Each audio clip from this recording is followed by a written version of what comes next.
Boa noite a todos. Eu declaro aberta a 16ª sessão ordinária relativa ao 196º ano acadêmico. E a palavra está aberta aos acadêmicos que quiserem falar alguma coisa, por favor. Acadêmico Maurício Magalhães.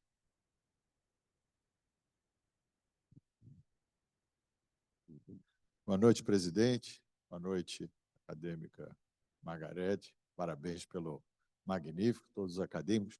Não, presidente, é só para reiterar que na próxima terça-feira, 22 de julho, das 8 às 10 da manhã, nós vamos ter, de uma forma remota, o China Brasil Anti-Cancer Summit da Academia Nacional de Medicina, da China Cancer Association e da World Association of Integrative Oncology, que nós vamos ter a participação aqui do Brasil do ICESP, da USP, com o professor Paulo Hoff indicou uma representante. Nós vamos ter o acadêmico Gerson Lima, que vai falar sobre um projeto de pesquisa dele, e vamos ter um jovem líder, Leandro Yuamoto, que vai também fazer uma apresentação. Então, já é o segundo evento que nós fazemos com a China. Eu estava agora vendo os detalhes técnicos. A expectativa é que milhões de chineses, como da outra vez, assistam, participem.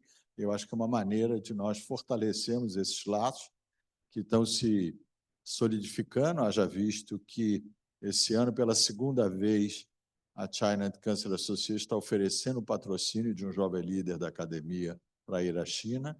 Então, nós contactamos os 40 jovens líderes, eles mandaram 10 trabalhos para a China, então a China vai definir qual deles que vai ser patrocinado. Então, eu penso que está sendo muito profícua essa cooperação científica, começada no passado aqui pela vossa presidência, e eu penso que nós temos que estimular essa e outras parcerias, como nós vamos ter em novembro com os japoneses, com a Associação Nikkei Médica do Brasil. Nós vamos ter também aqui um evento, contando com o cônsul, com vários representantes, que são 6.000 médicos Nisseis aqui no Brasil, e que eu acho que é uma maneira de nós também aumentarmos a nossa capilaridade. Então, presidente, eu queria reiterar o convite para que todos os acadêmicos que puderem, e toda a audiência, no dia 22 agora de julho, das 8 às 10 da manhã, vai ser remota a participação, online, que todo mundo de casa vai poder participar. Eu acho que é muito importante essa participação de todos os acadêmicos prestigiarem essa iniciativa. Muito obrigado, presidente. Obrigada, acadêmico Maurício Magalhães. Eu gostaria de saber se eu posso colocar o link para os meus estudantes. Tem problema? A gente pode fazer isso com os cursos de pós-graduação? Presidente, a senhora pode, não, a senhora deve. Vamos divulgar ao máximo, todo mundo nas suas redes sociais. Vai ser, nós estamos vendo agora, vai ser através do link chinês, através de um streaming global. Então, nós vamos entrar nesse link e, a partir dali, vai ter o acesso a todas as... Então, vamos divulgar a todos os alunos, acadêmica Margarete, todo mundo. Quem puder divulgar, eu acho que vai ser extremamente positivo. Eu acho que só aumenta a nossa visibilidade. Muito obrigado, presidente. Mais alguém?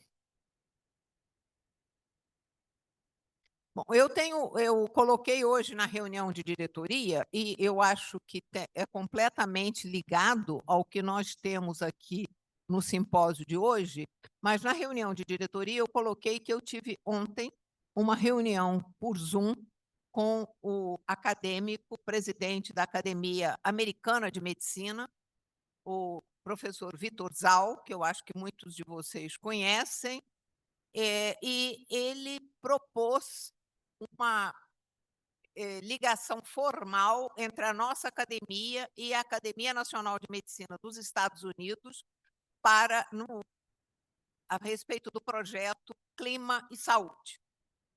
eu disse para ele que eu ia colocar isso na reunião de diretoria, ele vai propor isso oficialmente, porque agora foi aprovado na reunião de diretoria, ele vai propor isto oficialmente nas reuniões que vão vão acontecer, né, vão ter lugar em Brasília entre 28 e 30 de julho, agora, então nós vamos entrar na reunião da COP30, Academia Nacional de Medicina do Brasil, junto com a Academia Nacional de Medicina dos Estados Unidos, no projeto Clima e Saúde. Eu fiquei muito feliz que foi aprovado sem nenhum problema na nossa diretoria e eu espero que seja também de agrado do plenário da academia, porque eu acho que esse tema é um tema extremamente importante e, por coincidência, hoje nós temos esse simpósio organizado pelos acadêmicos Marcelo Morales e Margarete Dalcon. Então, isso é o que eu gostaria de falar com vocês e, se ninguém mais quiser fazer da palavra, nós voltamos ao simpósio e eu vou pedir a Marcelo Morales ou Margarete que introduzam o nosso primeiro speaker, que é o acadêmico Flávio Kapczynski. Dando seguimento, presidente Margarete, eu faço a apresentação do Flávio, depois a gente vai na sequência, pode ser? Dando sequência à nossa sessão, é uma satisfação apresentar o acadêmico Flávio Kapczynski, médico psiquiatra, professor e pesquisador amplamente reconhecido por suas contribuições à psiquiatria biológica e à saúde mental no Brasil e internacionalmente, e o acadêmico Flávio tem desenvolvido trabalhos pioneiros sobre transtornos de humor, neurobiologia do estresse e seus impactos na saúde mental, sempre buscando integrar ciência e cuidado clínico. Hoje ele nos traz uma reflexão fundamental sobre desastres naturais e sofrimento psíquico, implicações em saúde mental, tema cada vez mais presente diante dos desafios climáticos que nós vivemos. Acadêmico Flávio, muito obrigado por ter aceitado o convite e seja bem-vindo, e a palavra está com você. Cumprimentando nossa excelentíssima presidente Eliette Busquelar, cumprimento todas as autoridades, sobretudo os nossos coordenadores Margarete Dalcomo e Marcelo Morales por terem organizado essa sessão tão oportuna. Nós falaremos agora, nesses próximos minutos, sobre os desastres naturais e o sofrimento psíquico. É evidente que todas essas circunstâncias ligadas ao clima, que já foram tão bem expostas, que se traduzem em desastres naturais, vão deixar inúmeras marcas, e uma dessas marcas será na nossa memória, portanto, afetará a saúde mental dos acometidos. Introduzindo o assunto, né, saúde mental é um grande tema, né, um dos grandes temas que nós temos nos defrontado.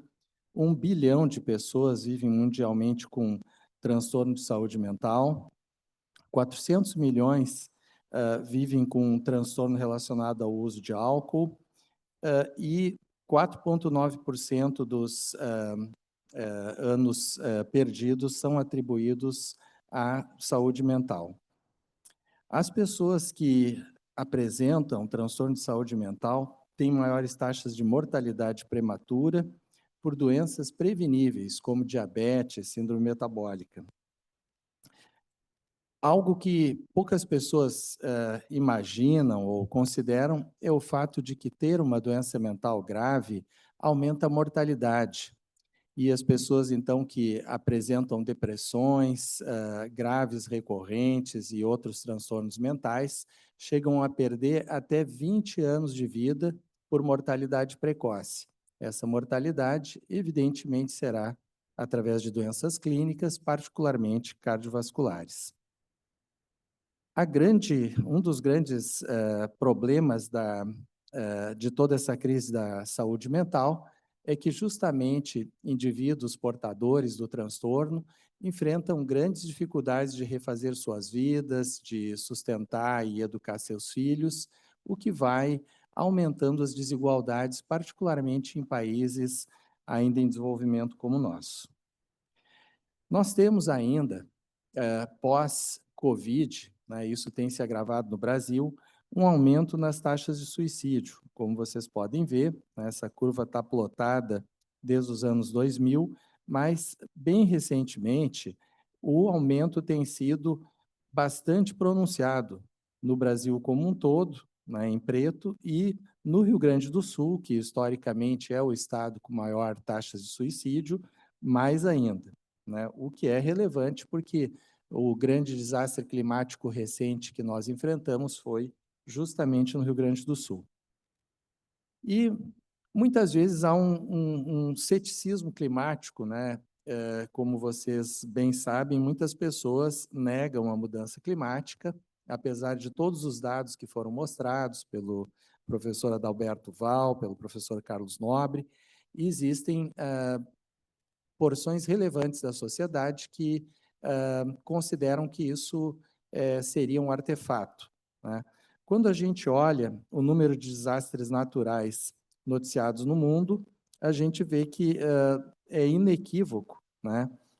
Se nós olharmos na curva de cima todos os desastres e embaixo as enchentes, não tem a menor dúvida de que essa curva já deixou qualquer margem para ser um artefato e realmente é um fato consumado que nós hoje debatemos, mas toda a sociedade brasileira e mundo afora tem se deparado com esses dados. Bom, vamos revisar então brevemente, antes de entrar especificamente nas questões que afetaram o Rio Grande do Sul e afetam o Brasil, vamos olhar um pouquinho da literatura internacional no tema, né? Então, os transtornos mentais estão claramente aumentados em populações afetadas por desastres naturais. Existe uma riqueza de evidências nesse sentido, e não há a menor dúvida de que esses desastres têm um impacto importante na saúde física e na saúde mental das pessoas. Essas já são meta-análises bem consolidadas, e ela também, esse dado se transfere para o tipo de desastre mais recente que a gente enfrentou no Rio Grande do Sul, que são as inundações, né? As inundações têm um rastro muito importante de destruição, de disfunção na sociedade, contaminação, e isso, em diversos estudos e nessa meta-análise fica muito claro. Bom, nós temos essa enchente que ocorreu no Rio Grande do Sul, a gente tem gerado dados, vou mostrar alguns deles aqui, e nós temos um dado já consolidado numa grande enchente que ocorreu na Inglaterra, e esses dados são um bom parâmetro para a gente estudar o assunto, né? Então, evidentemente, nos anos 1, 2 e 3, após a ocorrência das enchentes, nós verificamos que aqueles indivíduos diretamente afetados, né, esses que sofreram a enchente, têm níveis mais altos de doença mental, no caso aqui o estresse pós-traumático, que é o mais comum, né, após esses desastres, tá? Quem está diretamente afetado em amarelo tem maiores prevalências, ela vai caindo ao longo do tempo, mas segue aumentado de forma muito significativa com relação ao verde, que é aqueles que não foram afetados. Quando não os indivíduos não estão afetados diretamente, mas eles sofrem as consequências, ainda assim, o número de casos de sofrimento de doença mental também está bastante aumentado, né? Bom, no Rio Grande do Sul, então, como foi amplamente noticiado, no ano passado sofremos, então, o primeiro desastre climático em larga escala, né, afetando um estado inteiro, né? Foi, então, essa enchente no Rio Grande do Sul. Isso aqui é como ficou o porto da cidade, né, totalmente, praticamente submerso, né? E nessa época nós iniciamos, então, maio de 2024, o início de uma coleta, né, para ter uma estimativa do que estava ocorrendo em termos de saúde mental. E agora, nesse momento, um ano depois, a gente está terminando uma recoleta para ver como é que essa situação ficou, né? E aí, então, o que nós identificamos? Quais são os principais fatores que levam os indivíduos a ficarem traumatizados e a sofrer de transtornos mentais? Principalmente a ter que abandonar a casa, né, o abandono da casa que frequentemente vai ser destruída, né? Fica tudo para trás, móveis, utensílios, memórias. Esse é um fato muito traumático. Participar de resgates, também é importante lembrar que é também um fator de risco. As pessoas que ajudam nos resgates frequentemente se deparam com situações limite, e isso traumatiza e retraumatiza esses indivíduos. E nós temos também ainda o fator idade, né? Então, os mais jovens, né, as crianças são mais afetadas, mas também os mais idosos, né? Sexo feminino é mais afetado e as pessoas, evidentemente, com renda mais baixa, são aquelas que mais sofrem. Um dado que nós identificamos claramente é que ter apoio psicológico ou não, né, e o apoio não precisa vir do sistema de saúde, ele pode ser simplesmente de um grupo de pares ou mesmo de familiares, ter algum grau de apoio melhora muito a perspectiva de sair com saúde desses desastres. E não ter o apoio é um dos principais fatores que causa esses impactos em termos de saúde mental. Então, aqui nós temos, nessa cor mais clara, salmão, nós temos as cidades afetadas, né? Basicamente, todo o estado foi afetado, né? Mas essas regiões mais escuras foram as que, onde se reportou pessoas desaparecidas, e essa marrom mais escuro é onde ocorreram mortes. E essa foi justamente, nós procuramos, quando fizemos esse estudo, distribuir a amostra de maneira mais ou menos orgânica, mimetizando o que aconteceu durante as inundações.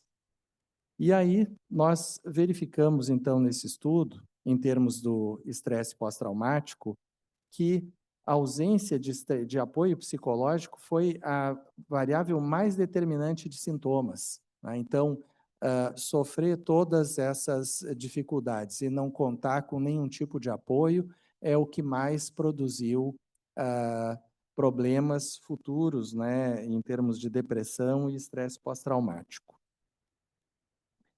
Até 31 de dezembro do ano passado, nós tínhamos mais ou menos esse quadro, né? Então, um nível alto de depressão, ansiedade e estresse pós-traumático, né, nessas pessoas afetadas. E o tipo de impacto que esses indivíduos sofreram, né, e que se relacionaram com o estresse pós-traumático, o mais comum foi a ausência de suprimento de água, o problema de transporte, fechamento de estradas, né? Opa, vou deixar isso aqui.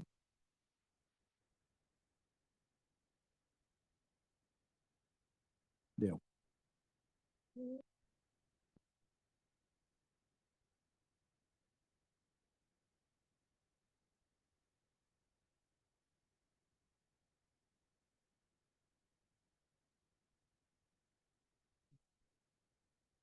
Já vamos retomar aqui.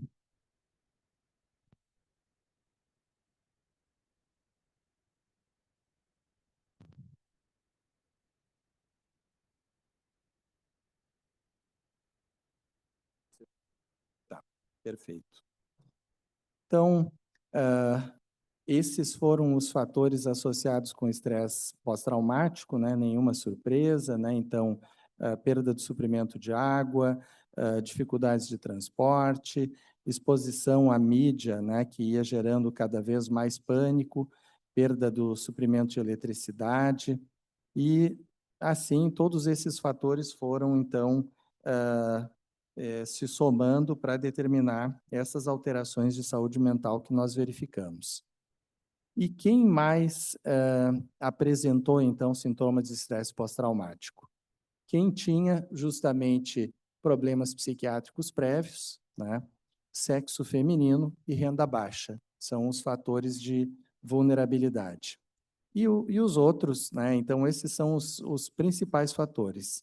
Uns fatores também de exposição intermediária foram ser diretamente afetado, participar de resgate, precisar de resgate, não ter rede de apoio e ter que sair urgentemente de casa, né? Perdas materiais não recuperadas e falta de apoio psicológico foram os que, no fim, no agregado da análise, foram os que mais estiveram correlacionados com o estresse pós-traumático. Uma questão que nós analisamos e nos pareceu muito importante de estar trazendo aqui é a questão de como as sociedades se organizam, né? O conceito, então, de capital social. Ter boas conexões, né, relações próximas e afetivas, conhecimento disponível e recursos é um fator de proteção.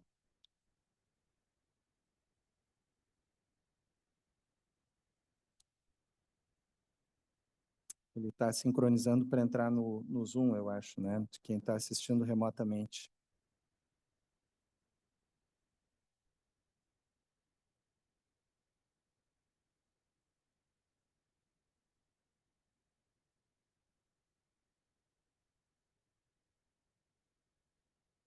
Está dando estresse pós-traumático aqui na apresentação. Já vamos resolver.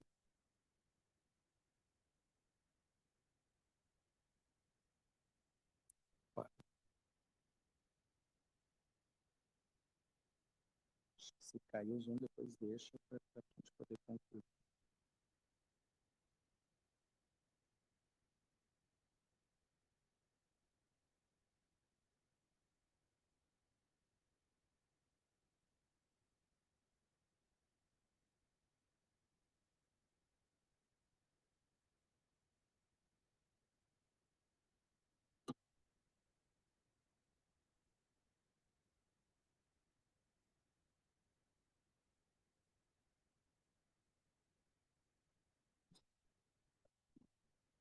Deixa eu concluir minha apresentação sem o Zoom.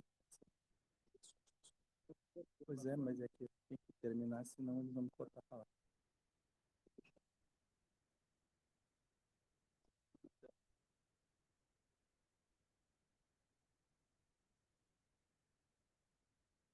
Pessoal, nós vamos terminar aqui sem o Zoom mesmo, em favor de terminar a tempo aqui a nossa sessão.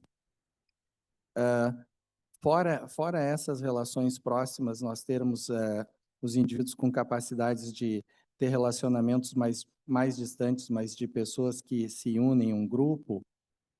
Puxa vida. Vamos deixar, querido.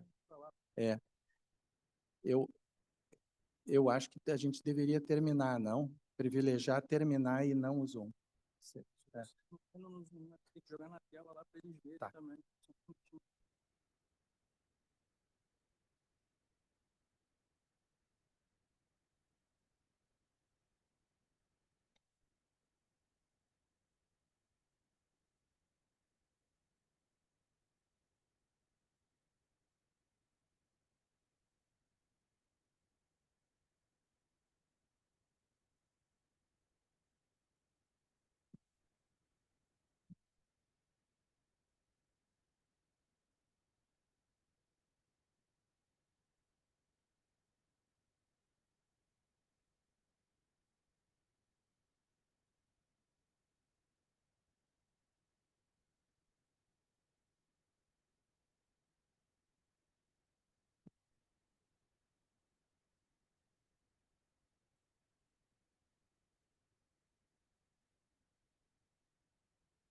Joga a tela de novo. Joga no retorno das TV.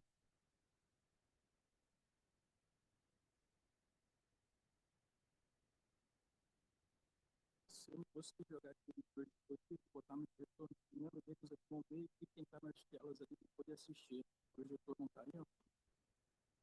Deixar logo do bom trabalho.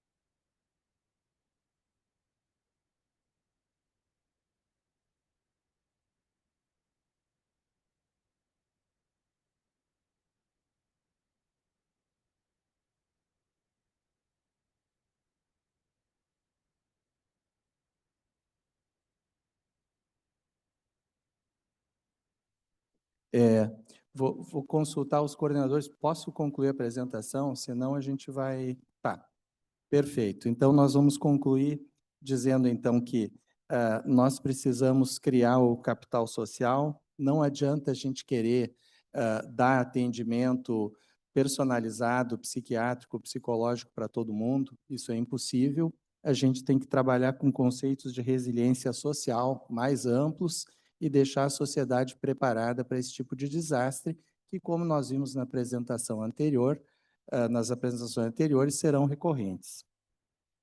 Bom, em termos de capital social, ele foi associado com menor sintomatologia de ansiedade, estresse pós-traumático e depressão, ou seja, menor conectividade social, melhor rede de apoio, está associado a maior resiliência e menos adoecimento mental.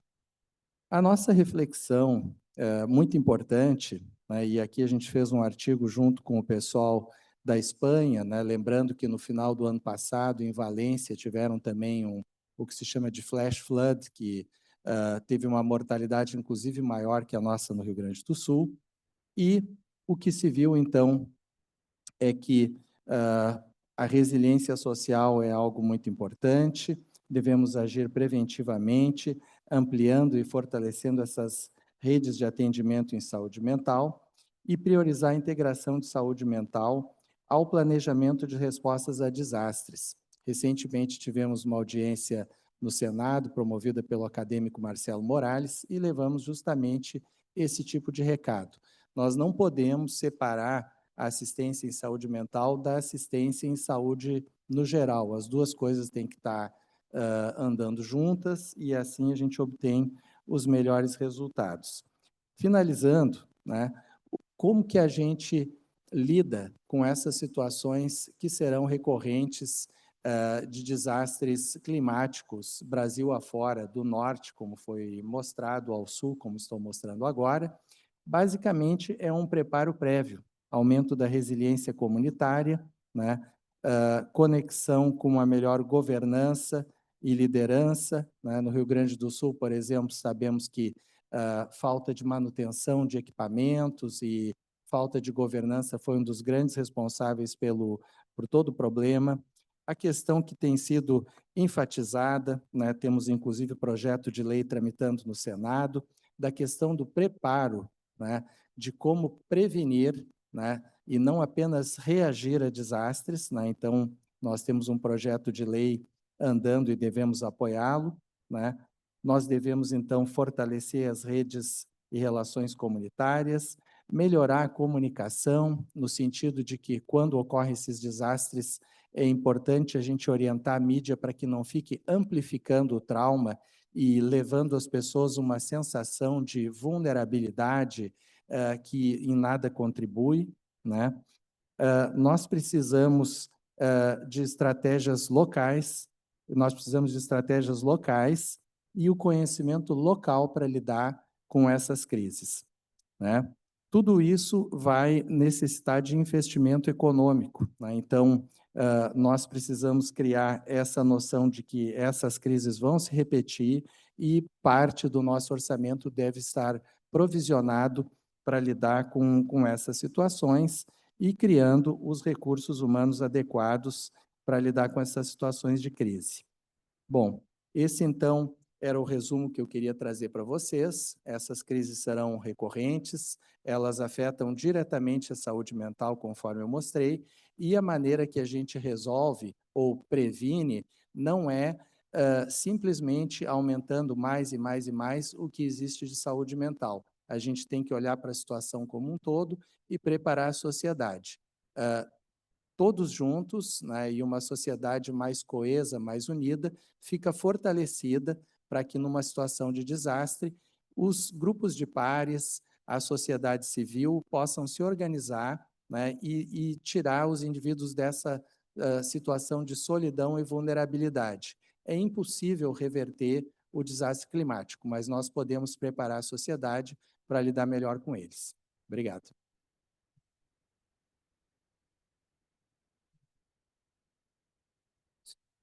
Acadêmico Flávio, parabéns pela apresentação. Queria convidá-lo para compor a mesa, por favor. Obrigada, Flávio, e desculpa pelo ocorrido, né? Enfim, espero que isso não volte a se repetir na apresentação próxima, que será para nós uma enorme honra e, sobretudo, uma alegria, presidente. Queria fazer uma menção da alegria que é ter o acadêmico Paulo Saldiva de volta a essa casa, depois de um grande sofrimento físico, e vê-lo com o seu senso de humor absolutamente inexcedível. Então, bem-vindo, Paulo. A palavra é sua. Paulo é professor titular de patologia, é nosso confrade, muito querido, meu amigo pessoal de longa data, né? Mas ele é muito gentil e jamais dirá quanto, né, Paulo? E vai nos falar sobre algo que ele conhece muito bem, que é a poluição atmosférica e doenças crônicas, o fardo invisível das nossas cidades, das nossas grandes urbes. Por favor, Paulo. Claro. Claro, por favor. Deixa comigo. Tá bom.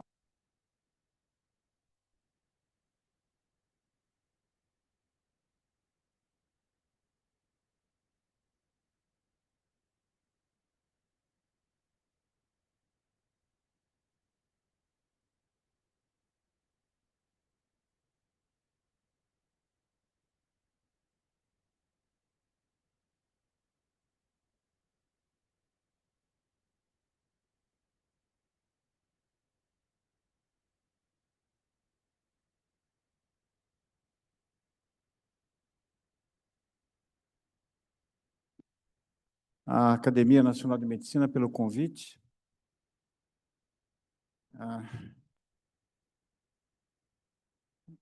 E a quem organizou essa mesa, que são pessoas queridas. Eu estou particularmente emocionado de estar aqui. Então, se eu já sou mentalmente meio prejudicado, eu estou emocionalmente prejudicado, o que vai piorar ainda mais a minha função de falar coisas com coisa. Mas eu não podia deixar de agradecer muito, inclusive a cada um de vocês, que mandou mensagens muito importantes para mim num período que me foi muito difícil. E hoje era a primeira vez que eu saio de casa, né, para viajar, para dar uma aula, para viajar. É muito simbólico que eu venho aqui. Eu acordei cedo, fui dar uma entrevista de manhãzinha e eu vejo o nascer do sol na minha cidade. E estava um dia muito poluído, aí quando eu ligo o computador eu descubro que o PL afrouxa as leis ambientais não tinha sido aprovado na calada da madrugada. E eu escrevi um pouquinho antes de vir para cá, algo que soa mais ou menos como isso.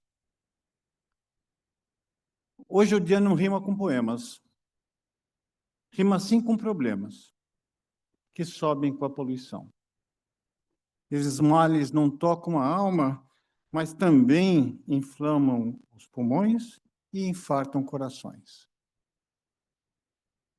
Enquanto isso, nossos deputados, em madrugadas caladas, afrouxam bem leis ambientais como se fosse normal, sem pesar, sem freio e sem moral. Prejudicam a saúde do mundo e de sua gente. Lembrando, ironicamente, que há sempre tempo para o retrocesso, para o esquecimento e para o indecente. Isso me deu uma motivação a mais para mim falar aqui, porque eu acho que a solução, uma parte das soluções, nasce da solidariedade e do entendimento integrado de conceitos que os profissionais de saúde têm. Por isso que eu tinha preparado uma aula que procura fazer analogias entre cidades e organismos vivos.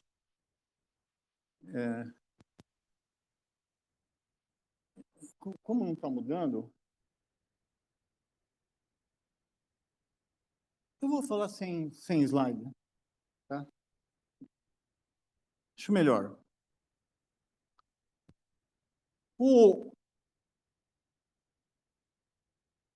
Os diagnósticos foram apresentados claramente aqui pelo professor Carlos Nobre, pelo Adalberto Doval. Quer dizer, não é por falta de diagnóstico que nós não fazemos uma terapêutica. Não é por falta... Isso é clássico, né? Você tem filmes é clássico isso, que nos filmes de ficção científica, onde a ciência é chamada, a ciência vem avisando, vai cair o meteoro, vai ter a onda, e ninguém dá bola, né? E quando a coisa vem, aí eles chamam um cientista que vai nos redimir. E aí aparece um piloto, né? O Bruce Willis vai pilotar um navio que vai destruir o meteoro, né? E você sabe quem vai morrer antes. Mas existe uma ideia de que a ciência vai resolver o nosso problema. Mas, infelizmente, a questão climática não é um filme de ficção científica, e o fetiche que a ciência vai resolver tudo isso deixa de ter sentido como nunca teve. A ciência fez muita coisa para o bem, mas nós estamos precisando de alguma coisa a mais. Eu podia mostrar aqui curvas, né? Existem evidências máximas para que poluição do ar inflame, esteja associado com uma inflamação sistêmica, e tem curvas para vários desfechos com nível de evidência similar a que tem para amianto e para tabaco.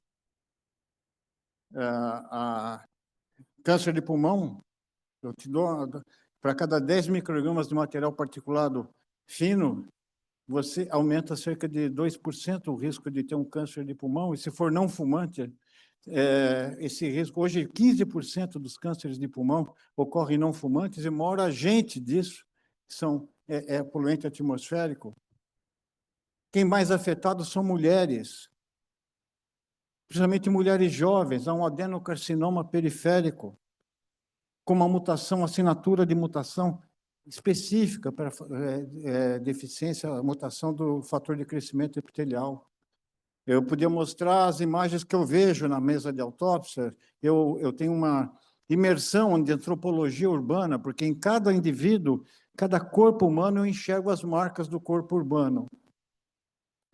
E com isso eu vejo as tatuagens de fuligem, aquela mesma que a gente tira do rosto, aquela mesma que emporcalha as cortinas de quem vive em região de tráfego, aquelas mesmas que dão conjuntivite nesses dias secos e poluídos, ela penetra lá dentro.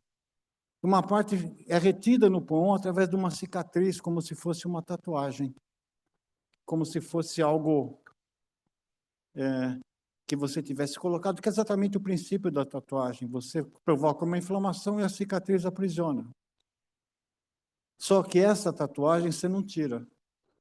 Eu moro num bairro que é meio esquisito em São Paulo. Eu, como esquisito, vou morar lá, que é o Bexiga, onde eu passo desapercebido. Tem uma loja de tatuagem que tira a tatuagem. Quando você se arrepende de ter colocado o nome de alguém. E quando não dá para tirar, tem o nome de uma pessoa que é comprido, você desenha um jacaré, alguma lagartixa, algum réptil, para você lembrar em homenagem àquela pessoa que te fez fazer aquela bobagem.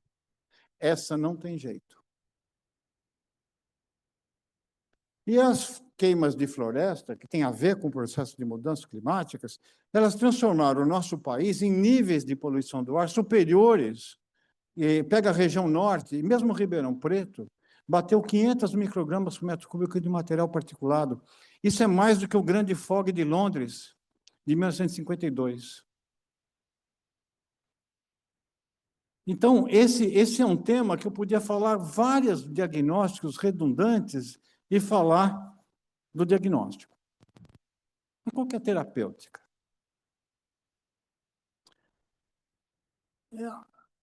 A gente construiu cidades por força do nosso engenho criativo. A explosão cognitiva nos transforma de caçadores-coletores, e ao dominarmos o processo de produção de alimento, nós conseguimos aumentar a população e fixar. E nesse fenômeno, aumentou a população, aumentou esse cenário extraordinário, que é a troca de experiências, como nós estamos fazendo aqui, e marcou muito do processo civilizatório. Embora o ato de cuidar seja o início da civilização. Quando caçadores-coletores, nós tivemos que assumir a posição bípede e deixar espaço para a cintura escapular poder exercer essa criatividade nas mãos, na mudança do polegar, e mudamos a pelve, estreitamos a pelve para poder caminhar, mudamos o pé, a estrutura do pé, criamos o dilema obstétrico que o Maurício tem que lidar. Né? Um ombro grande, uma cabeça grande para passar num buraco menor.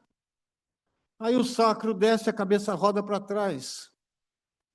E isso faz com que, em relação ao primata que dá uma luz em 30 minutos, e a criança, e o bebê não roda, para nós demora 10, 12 horas e o bebê roda para trás, tornando a assistência ao parto um ato que depende de assistência. Ou seja, nós sobrevivemos não pela força nossa como predadores, mas pela colaboração, até para nascermos. E por que as mulheres vivem mais do que os homens, mas muito mais do que o período reprodutivo que elas têm? Porque alguém tem que cuidar daquele cabeção até que ele faça capacidades cognitivas, tenha experiência, que transmita. Porque para você manter uma comunidade de caçadores-coletores, uma mãe tem que estar grávida a cada 2, 3 anos. Está cuidando de um bebê enquanto o outro está nascendo. Alguém tem que cuidar disso. Solidariedade, trocas e compaixão. Então, o ato de cuidar, que é inerente à profissão da saúde, faz parte do nosso sucesso e a possibilidade de sobrevivermos como espécie. E por isso que nós entendemos as consequências do que está acontecendo aqui. Mas nós estamos enxugando gelo. Porque a saúde não legisla sobre energia, não legisla sobre uso e ocupação do solo, não legisla sobre relações ambientais. Ela apaga o incêndio. Mas a gente já tem experiências exitosas. Dieta, por exemplo, foi a divulgação da saúde que fez com que mudássemos o hábito alimentar, ou caminhássemos nesse sentido. Exercício físico. Porque o sedentarismo de caçadores-coletores nos fez ter 6 pneus no carro, 4 no chão, 1 no step e 1 na cintura.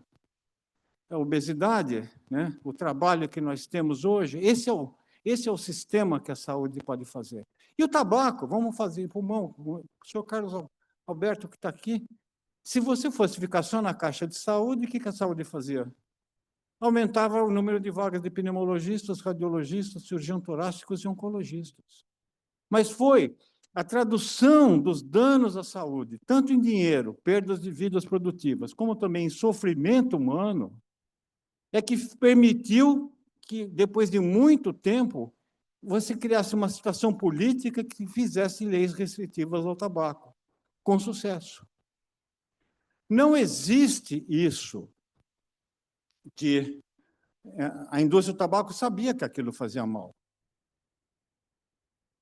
E agora, mas existe essa desculpa, a gente foi mal, eu vou sair do negócio? Não, não existe isso. Então, eu acho que isso...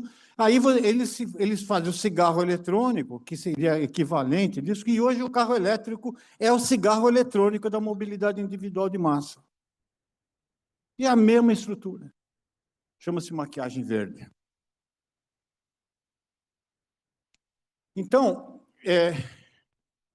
eu vim aqui numa casa que me honrou com a sua participação e solidariedade para falar isso, que nós temos um papel para fazer isso. Nós temos uma ressonância grande. E a metáfora que eu fiz, sabe como é que eu aprendi a ver meio ambiente? Com estudos de experimentação, mas depois na mesa de autópsia. E eu vejo tudo lá. Transforma cada bairro num órgão, cada célula de cada órgão num indivíduo. transforma as artérias em vias congestionadas por trombos metálicos. Vamos falar de bronquite crônica pelo carbono acumulado no pulmão. Vamos falar de edema, quando inunda, de desidratação, quando seca, de ilhas, de zonas de infecção pelo crime, doenças autoimunes do sistema de defesa que é necessário, mas que às vezes eliminam células normais do nosso corpo. Vamos falar de diarreia aquosa para os rios, de calvície por desmatamento.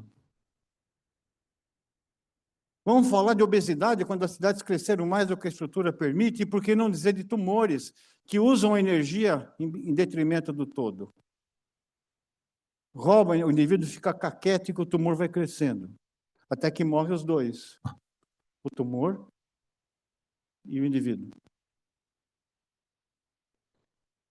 Então, é como se... E como essas coisas acontecem cronicamente, eu não estou fazendo julgamento de mérito, né? Quando você faz o carro, quando você explora petróleo, não é que o indivíduo fosse comprometido com o mal do início, essa era a realidade que ele tinha. Nós passamos por isso na medicina. Eu convido vocês a lerem o Manual Merck, de 1910, e vejam o que saiu, não o que entrou. Veja como é ginecologia escrita por homens. Psiquiatria, Kapczynski. Veja o que estava na psiquiatria. Então, a ignorância, ela pode ser tanto uma força criativa, que, ou seja, nos impele a estudar o que não sabemos, pode ser circunstancial pelas limitações tecnológicas do conhecimento, pode ser cultural a partir do que você tem, mas ela pode ser também de má fé. Que é quando você sabe que aquilo está errado e divulga o que não é errado, o que você, como certo aquilo que você sabe que é errado. E se a boa informação em saúde melhora a saúde, a desinformação em saúde faz mal para a saúde. Nós temos que fazer a epistemologia da ignorância na divulgação em dados de saúde. Isso dá à saúde o combate à ignorância que nós podemos fazer com uma força de modificação de hábitos. Então, eu vou acabar com isso dizendo que é como se a metáfora que eu faço é de uma síndrome metabólica. Nós nos programamos, quando foi feita a cidade de São Paulo, a ter abundância de água, nós criávamos assim, abundância de água, vamos pegar um bebê que tem uma implantação errada de placenta, ele vai ler aquilo como se fosse, vou passar fome. Reduz os receptores periféricos de insulina, vai para poder nutrir o cérebro, vai absorver alimentos com uma eficiência maior. O que ele ganha de presente na fase adulta? Quando aquela previsão que ele fez muda. Obesidade e diabetes do tipo 2. Então, nós estamos pegando o erro, não estou dizendo erro, mas as opções que fizemos no momento que o mundo... Só que o mundo mudou muito nesses últimos 50 anos. Então, ou seja, você tem os genes que dependem do que você tinha na cidade, da estrutura, da cultura do país. Você tem a expressão desses genes modulada por uma metilação que vai acontecendo a partir do que você prevê que vai acontecer. E se o fenótipo que você nasceu não bate com o ambiente que você encontra, dá uma síndrome metabólica, uma doença crônica. E sabe como é que você adapta? Como é que você adapta isso? Você vai adaptar isso através de uma outra metilação que chama governança. Insistir no mesmo caminho que nós estamos fazendo é a mesma coisa que entrar numa rotatória no lugar errado, e se você continuar nesse mesmo caminho, você só vai ficar mais longe do caminho que você devia ter tomado certo. Então, eu acho que a saúde tem um papel nisso,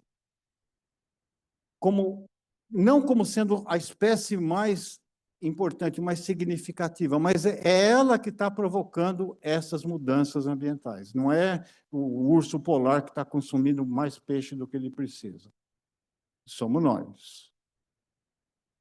Mas todo mundo tem medo de morrer. O que eu acho é que a gente podia falar de saúde para que a pessoa trouxesse o problema para a sua casa, para o seu tempo de vida e para as pessoas que ela gosta. Em outras palavras, eu estou propondo de forma muito errada, ou talvez agressiva, que o egoísmo vai fazer mais mudanças do que o ambientalismo. Que o instinto não vai ser a ocitocina que libera a solidariedade, vai ser a vasopressina que faz cada um buscar a solução para você. E se a gente controlar essa espécie, eu acho que a gente ajuda a mudar o planeta. E somos nós que temos que fazer isso, ou contribuir com isso. Muito obrigado.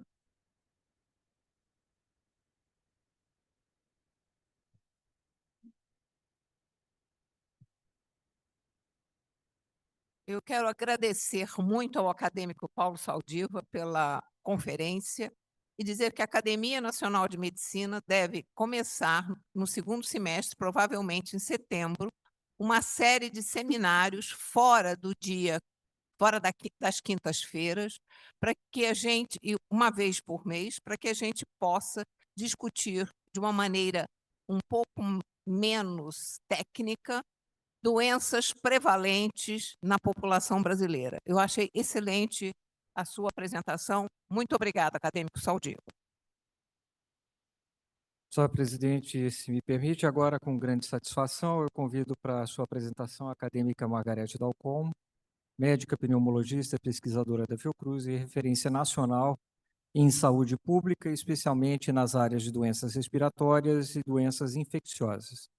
A acadêmica Margarete dispensa maiores apresentações entre nós, pela sua trajetória científica e pelo papel relevante que desempenha no debate público sobre a saúde no Brasil.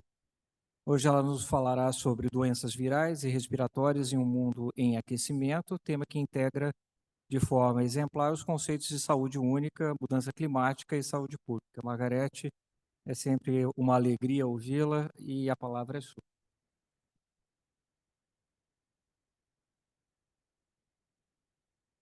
Obrigada, Marcelo, pela apresentação. Obrigada, presidente, pela responsabilidade de ter montado esse seminário com o Marcelo. E gostaria de agradecer ao acadêmico Saldiva, como eu já disse, dizer que a metáfora de corpo humano e corpo urbano, eu vou lhe dar o copyright, mas que eu usarei nos meus próximos textos. Então, só para um testemunho público, eu digo isso, né? Então, o tema que me coube falar nessa apresentação é um pouco sobre o que representa clima, e clima no sentido da saúde humana, saúde ambiental. Então, clima significa aumento, aparecimento, recorrência e expansão geográfica, sobretudo de viroses. Então, todos nós sabemos, há conceitos que são muito, enfim, muito claros para nós e que são de nosso conhecimento já de muito tempo, que doenças tropicais vêm avançando em zonas temperadas, que aumento de temperatura, chuvas em excesso, inundações e desequilíbrio causado nos ecossistemas implica diretamente sobre a saúde humana. E aqui estou falando do Homo sapiens, ou em homenagem ao Paulo Saldiva, eu diria, usando uma categoria que eu criei recentemente, Saldiva, que é o Homo cretinos, porque, na verdade, o Homo sapiens de sapiens tem mostrado pouco nos últimos tempos. Há também um outro fator que, para nós, pneumologistas, interessa particularmente, que é a mudança de sazonalidade de algumas doenças, sobretudo virais, e um exemplo paradigmático disso é o vírus sincicial respiratório, cuja sazonalidade terminou na pandemia, em 2020. Nós temos um acompanhamento de décadas pela Fiocruz, todos os meses de abril e maio, no início de outono, o vírus sincicial respiratório, que era uma doença de crianças prematuras e doentes, passou a ser de crianças eutróficas e hoje é a doença mais prevalente nas nossas terapias intensivas em pessoas idosas e em crianças eutróficas e ígidas. Portanto, a sazonalidade mudou digamos, a morbidade da doença mudou também. Prevenção exige muito mais expertise pela imprevisibilidade epidemiológica de algumas doenças. Pandemia, clima e pobreza são outro conceito. Não consigo passar aqui, não. É para onde que eu aponto? É para qual lugar? É para cá? Mas é olhando para cá, isso? Tá. Pandemia, clima e pobreza, né, nós sabemos, e muita gente nos pergunta, isso nos mostrou de maneira muito também paradigmática que o maior impacto foi na África subsaariana, né, e aqui analisando dados que são pós-pandemia, e sudeste da Ásia, e todas as regiões do mundo apresentam uma relação direta pós-pandemia com o empobrecimento. E no Brasil, sem dúvida nenhuma, embora nós saibamos que os indicadores de mortalidade na pandemia da Covid-19 não foram exatamente socioeconômicos, o fator ligado à mortalidade na Covid-19, para aqueles que eventualmente não saibam, foi a obesidade. A obesidade foi, independentemente de qualquer outro indicador, o mais prevalentemente ligado.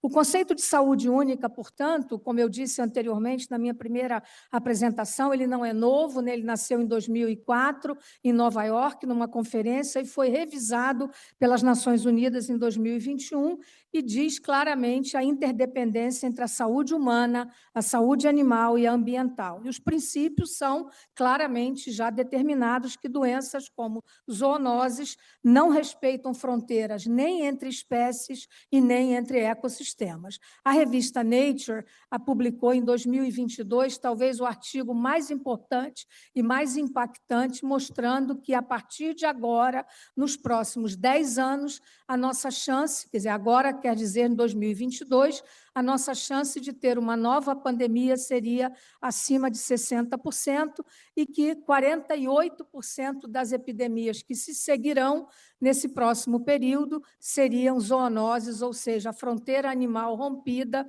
fazendo dano e nocividade aos seres humanos. E que doenças seriam essas mais prevalentes com as quais nós temos que nos preocupar? Basicamente, as doenças causadas por vetores de mosquito. O aquecimento aumenta a área de reprodução de mosquitos e vetores e reduz o tempo de incubação desses vetores e dos vírus nesses vetores. Então, doenças como dengue, chikungunya, zika, febre amarela, e os exemplos de febre amarela urbana recentemente ocorridos em São Paulo demonstram isso, febre do Nilo e oropoche, que no Brasil apresenta franca expansão na Amazônia, e não só na Amazônia, mas no Sudeste, né? O Espírito Santo tem cidades onde houve dezenas de casos, num estado pequeno, há casos também sendo notificados ininterruptamente no Sudeste do Brasil. Inundações, deslizamentos de terra, colapso sanitário favorecem igualmente a contaminação hídrica e disseminam vírus que não são respiratórios, são vírus entéricos, como as hepatites, norovírus, rotavírus, além das clássicas doenças como leptospirose, que todos nós conhecemos. Na enchente de 1988, eu me lembro, era formada, uma jovem médica, e eu publiquei o primeiro trabalho mostrando 41 casos de leptospirose pulmonar que nós havíamos internado em nosso hospital em Jacarepaguá. Então, o oropoche está em franca expansão, que eu disse, na Amazônia, e permanecendo no Sudeste, de acordo com os dados do Ministério da Saúde. Saúde e clima é risco para a saúde, sim. Calor em excesso, e nós vimos pelas apresentações seminais dos nossos apresentadores na primeira parte desse seminário, calor em excesso exige muito mais do sistema cardiovascular humano, portanto, aumenta substantivamente o risco de infartos e acidentes vasculares encefálicos. Ondas de frio agravam doenças respiratórias, como bronquites, asma e pneumonias. Doenças degenerativas também têm sua incidência aumentada pela poluição do ar, e aqui Paulo Saldiva mostrou isso, e suas publicações mostram isso claramente, e se associa diretamente à demência, que também apresenta, né, e o Flávio Kapczynski conhece muito bem isso, já nos falou sobre isso, o quanto o quantitativo de pessoas que precocemente apresentam demência, sem dúvida nenhuma, estão ligadas à metáfora que nosso querido mostrou há pouco do corpo humano e corpo urbano. A redução da expectativa de vida, ela se liga à imunossenescência por conta da idade, a disseminação de doenças infecto-contagiosas como dengue, Covid-19, influenza e tuberculose estão claramente ligadas. Na tuberculose, por exemplo, no Brasil, o impacto foi devastador. Nós passamos nossa incidência de 32 para 38 por 100 mil habitantes, com um número de mortes de 4.000 para 5.600 no ano passado. A má qualidade de água, portanto, saneamento básico está igualmente relacionado. Enchentes e estiagens pioram os que têm mobilidade reduzida e os distúrbios psicológicos, como nós ouvimos há pouco pela apresentação do Flávio. A outra questão que é muito importante, que eu acho que no Brasil, por vezes eu me surpreendo, como as pessoas têm pouca dimensão do nosso envelhecimento. Então, o Brasil sofre hoje uma mudança demográfica que eu diria drástica. Nós passamos a ser um país que tem que se preocupar com o envelhecimento, porque nós somos o país no mundo hoje que mais rapidamente envelhece. Então, quem passou de uma expectativa de vida ao nascer de 54 anos para 78 anos hoje, em 2025, mudou completamente a sua pirâmide e a nossa expectativa nos deixa extremamente preocupados, porque essas pessoas são mais vulneráveis. Todo mundo viu na apresentação do professor Carlos Nobre que aqueles que mais morrem nessa circunstância são mulheres e idosas acima de 70 anos de idade. Então, qual é a nossa perspectiva em relação à população 60 a mais no Brasil? Nós já temos tínhamos 24 milhões de pessoas em 2015, em 2065 nós teremos 34% da nossa população, 78 milhões de pessoas com 60 anos ou mais. Isso de acordo com dados oficiais do IBGE. Então, hoje, o Brasil já é um país em que tem pouco geriatra para o número de pessoas, e essas pessoas sofrem, por conta da sua imunossenescência, impactos muito maiores das mudanças de clima e dos desastres climáticos e, portanto, em última análise, do aquecimento global. Então, a COP30, necessariamente, terá que tratar justiça climática com uma população que envelhece. Mudanças climáticas, envelhecimento acelerado, é risco de morte? Isso é fato? Claro que é fato. Entre 2000 e 2018, se registrou 48 mil mortes atribuíveis à exposição prolongada ao calor excessivo em 14 regiões metropolitanas brasileiras. Então, portanto, nós não estamos falando de dados de literatura, né? E essa foto de tanta gente jovem, tantos bebês, isso são fotos que ficam na nossa memória das nossas famílias, porque elas não se verão mais, né? O que são doenças emergentes numa situação como a que nós vivemos? São doenças novas ou aquelas com aumento muito rápido de incidência e as de origem zoonótica, a grande maioria, e de transmissão respiratória. São aceleradas, sem dúvidas, por mudanças ambientais. A evolução viral é contínua, os vírus estão em permanente mutação, portanto, reforça e exige a vigilância genômica cada vez mais sofisticada. E de onde surgem esses vírus emergentes? Seguramente do mundo animal, e por a razão que a revista Nature tão corretamente publicou, que 48% serão, ou melhor, 60% serão epidemias zoonóticas vindas atravessando a barreira humana. Então, em ambientes mesmo extremos, e há estudos mostrando isso, como a Antártica, não são exceção. Os animais da Antártica têm sofrido, não é só o urso polar que o professor Nobre mostrou, mas outros pinguins, pássaros e outros animais que habitam aquela região. Há estudos mostrando que o monitoramento ativo dessa fauna precisa se antecipar às ameaças de saúde pública. Então, a outra questão, o risco mais possível, qual é, que nós estamos vivendo objetivamente hoje, né? É o risco, sem dúvida nenhuma, é uma nova pandemia do vírus influenza H5N1. Sem dúvida, o H5N1 é uma linhagem viral ancestral do vírus que fez a gripe espanhola, do vírus que fez a gripe aviária de 57, que causa surtos em aves e em seres humanos. O H5N1 ganhou atenção global em 97, quando infectou humanos pela primeira vez, sofreu múltiplos eventos de rearranjo e tornou-se uma ameaça constante à saúde pública e à produção avícola global.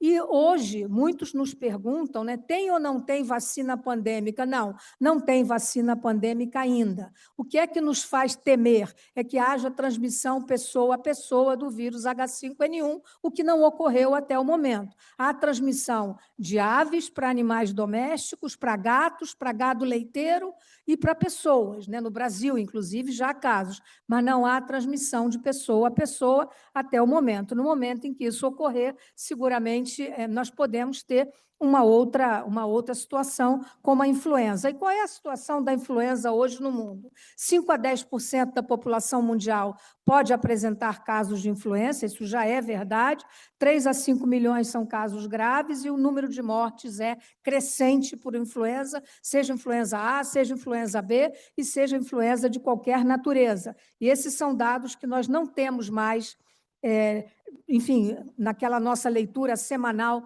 que nós tínhamos do MMWR, nós sequer sabemos hoje qual é o número de casos de H5N1 nos Estados Unidos nesse momento. E aqui apenas mostrando que nós não podemos olhar o futuro sem olhar o passado, como a gripe espanhola, que foi tão devastadora no Brasil há pouco mais de 100 anos atrás.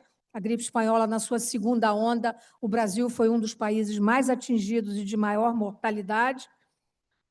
A revista Science, por outro lado, né, muitos também não têm ideia de que ela já existia em 1919, e esse era um número da revista Science que já mostrava coisas tão óbvias e tão triviais para nós hoje, como, por exemplo, evitar aglomerações, isolamento social, tapar a boca quando tossir, proteger, usar máscara e melhorar a qualidade do ar. Isso em 1919, e parece que nós estamos... Essa revista poderia ter sido perfeitamente publicada em 2025. Né? Então, aqui, de novo, mostrando, olhando o passado, como as gripes e as influenzas se disseminam. Para aqueles que já esqueceram, essa foi a primeira gripe aviária, de 1957, chamada de gripe asiática. O vírus foi outro, né? O vírus hoje já é outro, porque, como eu disse, eles estão em constante mutação. Esse foi o vírus influenza H2N2. Em 6 meses, ela percorreu o mundo. E hoje nós sabemos que não precisamos mais de 6 meses. A Covid-19 levou para chegar até nós pouco mais de um mês, sendo originária numa província chinesa. E hoje, qual é a situação em 2025? Isso foi publicado pela Nature de poucas semanas atrás, mostrando a real ameaça da gripe aviária por H5N1 nessa diversidade global total. E o Brasil não faz parte das áreas chamadas de altíssimo risco de contaminação, mas o Brasil não está isento de risco, tendo em vista que o Brasil faz parte da rota de migração de um grande número de aves que passam pelo Brasil e, portanto, já há um número de espécies infectadas, inclusive aqui, que não é desprezível. Então, esse é um trabalho realmente excepcional. Aqui, de novo, esse outro trabalho, também muito recentemente publicado, mostrando a situação atual de dezembro do ano passado até março desse ano, quais são os subtipos dessa espécie que mais reportaram casos no mundo. Alguns são conhecidos, como eu disse, como a primeira cepa notificada desde 1997, e o número de países que já reportaram casos em pessoas, né, em seres humanos. Então, portanto, é preciso que nós entendamos esse comportamento mórbido desse patógeno. E em relação a síndromes agudas respiratórias graves, que hoje essa síndrome, essa sigla, que todo mundo fala, mesmo leigos nos perguntam o que é esse tal de SRAG, quem é que causa SRAG hoje no Brasil? Nós, pneumologistas, estamos acostumados a trabalhar com síndrome respiratória aguda grave causado por N patógenos, mas hoje predomina em qualquer hospital que os senhores entrem hoje, predomina internados e com síndrome respiratória aguda, casos de influenza, seja a influenza A, seja a influenza B, e casos causados por vírus sincicial respiratório. Então, essa é a situação brasileira, os locais que mais apresentaram casos graves, e essa é o monitoramento permanente que a Fiocruz faz e que publica, e que todas as semanas, praticamente diariamente, a Fiocruz dá os dados, né? Essa é a última consulta que eu fiz, através desse sistema chamado Infogripe. Então, toda a região sudeste do Brasil tem uma tendência de aumento de casos de síndrome respiratória aguda grave causado por esses patógenos. Outra informação que eu já dei, né, no começo dessa apresentação, é que nós precisamos estar preparados para o futuro. E, para isso, foi criado esse grupo de trabalho para elaboração de propostas para o fortalecimento e a capacidade do Estado brasileiro. Eu já dei, resumidamente, essa informação na minha primeira apresentação, na primeira parte. Esse relatório, do qual faz parte o professor Carlos Morel, aqui presente, o professor José Temporão e eu, representando a Academia Nacional de Medicina, nós dois, e com um grupo de pessoas muito diverso, e nós ontem à noite entregamos, então, ao ministro da Saúde. Como eu disse, dependerá, portanto, de um projeto de lei, eventualmente uma medida provisória, para que essa nova institucionalidade no Brasil possa ter o Estado brasileiro, não o governo brasileiro, mas o Estado brasileiro, portanto, imune a mudanças governamentais, preparado para o enfrentamento de novas pandemias. Além disso, entendendo as medidas de controle não farmacológicas, é algo estabelecido já há muito tempo, mas absolutamente importante para as próximas pandemias. Isso foi algo que nós, do ponto de vista da contingência, discutimos muito nesse grupo de trabalho, como as medidas ditas não farmacológicas, uma vez que não tem vacina pandêmica suficiente para todo mundo ainda e não tem remédio. Antivirais conhecidos até o momento não seriam suficientes se nós eclodíssemos eventualmente uma pandemia nesse momento.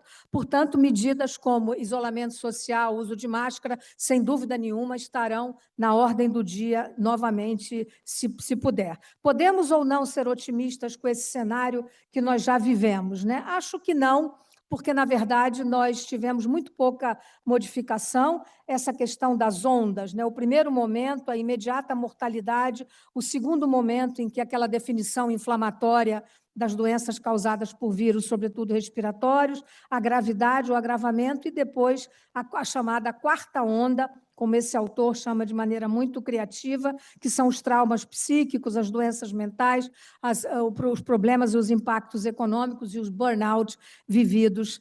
E nós não podemos ser otimistas quando nós continuamos a viver situações culturais que estão muito fora da nossa governabilidade. Essa é uma foto feita num típico mercado chinês, onde nós entendemos claramente por que há um comprometimento e uma transmissão, né? Isso existe, eu conheço bastante bem a China, conheço cidades grandes, cidades pequenas, esses mercados existem em todas as cidades chinesas, né? Esses animaizinhos, eles são vendidos, são fonte de alimento, embaixo dessas mesas tem pequenas gaiolas onde são colocados pequeninos mamíferos que também igualmente são vendidos. Então, é muito difícil ser otimista quando um cenário de propiciamento, digamos, ambiental, se dá de maneira muito propiciadora. Então, assim, eu diria que não, que nós não podemos ser otimistas. E, de novo, né, lembrando como nós precisamos, eu ilustrei muito da nossa discussão no nosso grupo de trabalho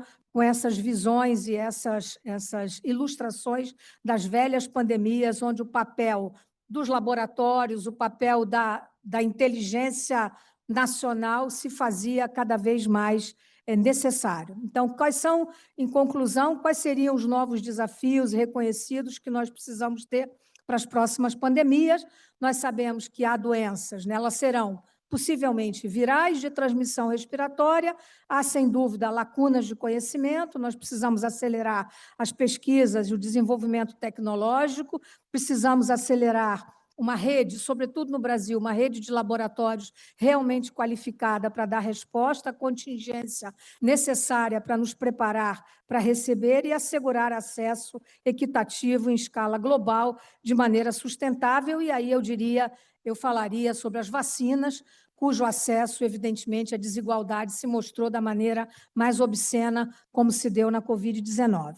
O que nós temos hoje em termos de Covid-19, alguém me perguntava isso há pouco, é uma nova linhagem. Em junho de 2025 foi detectada essa nova variante chamada XFG, que é uma combinação de duas linhagens que já circulavam anteriormente, já está detectada no Brasil. A Secretaria da Saúde já mostrou vários casos, inclusive no Rio de Janeiro, e a informação até o momento é que a vacina atualmente aplicada entre nós protege contra essa cepa, então, portanto, nós devemos nos vacinar. E no futuro, o que nós visualizamos nessa plataforma de vacinas? Muito provavelmente as plataformas serão todas de vacinas de RNA mensageiro para essas próximas pandemias. A vacina de RNA mensageiro, digamos, essa plataforma, ela não é só para vacina, ela hoje é uma plataforma que vem sendo utilizada, discutida e formatada para muitos medicamentos na área oncológica, sobretudo. Então, portanto, esse é o futuro. A definição inflamatória dessas doenças, como foi tão precocemente na Covid-19, esse é um artigo que a Nature publicou ainda em junho de 2020, portanto, a velocidade da informação científica ela é crucial nos próximos momentos pandêmicos que nós eventualmente vivermos. O que esperar uma formação de recursos humanos que sejam realmente qualificados, essa nova institucionalidade para preparo do Brasil, investimento em pesquisa, sustar o êxodo de cérebros, na verdade, eu diria hoje, estimular a diáspora ao contrário, de volta dos cérebros que foram, sobretudo para os Estados Unidos, tecnologia e inovação, e o SUS como maior, evidentemente, patrimônio social e econômico. Então, essas seriam novas epidemias, exigem preparo, muito preparo. A disseminação contínua do H5N1 em aves e mamíferos, mesmo em regiões remotas, justifica medidas de biossegurança de grande investimento, e, sobretudo, no Brasil. A colaboração internacional nunca foi tão importante para mitigar os riscos. Novas pesquisas vão avaliar esse risco e a interação com outras ameaças, como mudanças climáticas, espécies invasoras, turismo e pesca não se podem negligenciar também como fatores de risco para novas epidemias. Muito obrigada.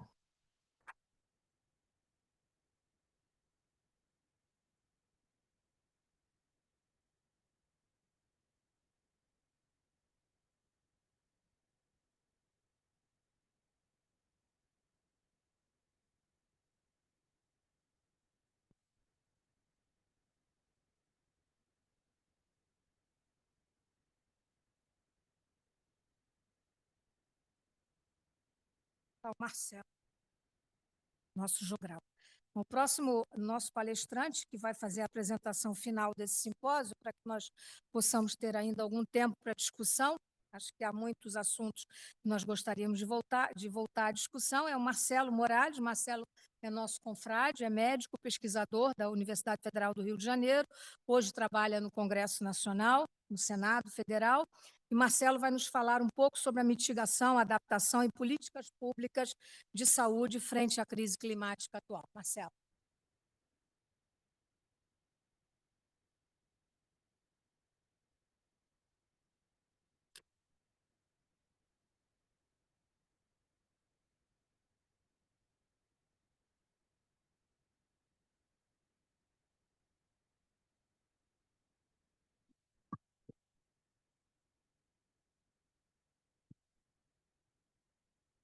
Boa noite a todos. Eu gostaria de começar agradecendo à nossa presidente, Eliette Busquelar, e ao secretário Omar Lupe, e, claro, à acadêmica Margarete Dalcomo, com quem conversamos desde o início sobre a possibilidade de organizarmos esse simpósio, e agradeço também aos palestrantes que estão permitindo essa reflexão e encaminhamentos que podemos ter através da nossa academia.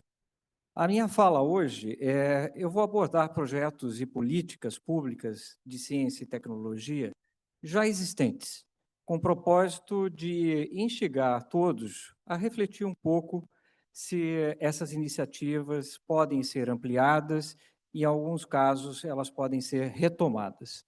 Então, a minha fala vai ser sobre ciência para sustentabilidade, medidas de adaptação e mitigação.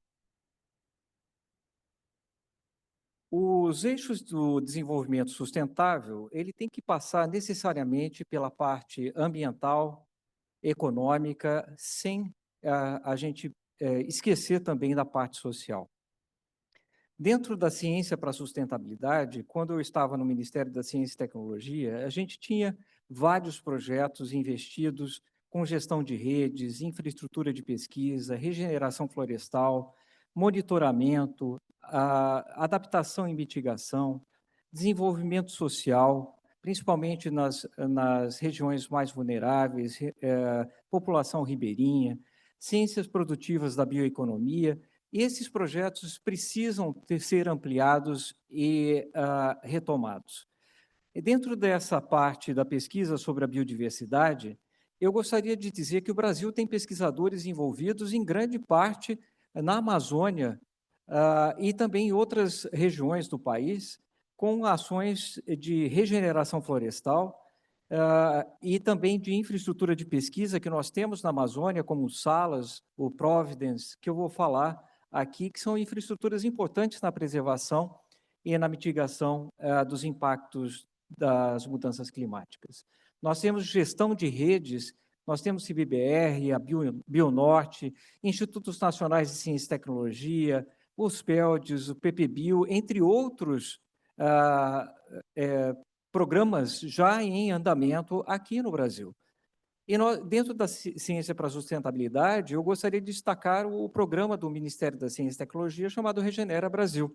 É uma iniciativa que foi colocada nessa portaria de 2020 com o objetivo de ampliar a regeneração de áreas degradadas com o propósito de ter o reflorestamento em várias partes do Brasil. Iniciamos com várias instituições, Instituto Nacional de Mata Atlântica, Instituto Nacional de Pesquisa da Amazônia, e outras instituições. Por exemplo, aqui no INPA e no Instituto Nacional da Mata Atlântica, nós temos essas regiões que estavam sendo regeneradas e mapeadas, e estão sendo regeneradas dentro de um programa de regeneração de áreas degradadas, e com recursos do Fundo Nacional de Desenvolvimento Científico e Tecnológico.